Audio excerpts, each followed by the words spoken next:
La présidente de la Commission européenne, Ursula von der Leyen, est maintenant au cœur d'une enquête pénale en Belgique. Elle est accusée de s'être substituée au gouvernement fédéral pendant la pandémie de Covid-19, en négociant secrètement et directement avec le PDG de Pfizer, Albert Bourla, un contrat d'achat de vaccins, notamment par SMS, avant de supprimer ses messages.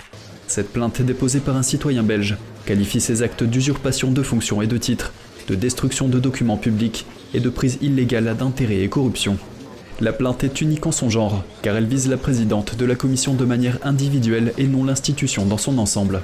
Le plaignant Frédéric Baldan est un lobbyiste accrédité auprès des institutions européennes qui a déposé sa plainte mercredi 5 avril auprès du tribunal de première instance de Liège. Il a évalué son préjudice moral à 50 000 €, considérant que les actions de la présidente von der Leyen ont porté atteinte aux finances publiques et à la confiance publique. Les finances publiques belges auraient été lésées par les négociations entre Ursula von der Leyen et Pfizer pour l'achat de 1,8 milliard de doses de vaccins, au prix de 35 milliards d'euros.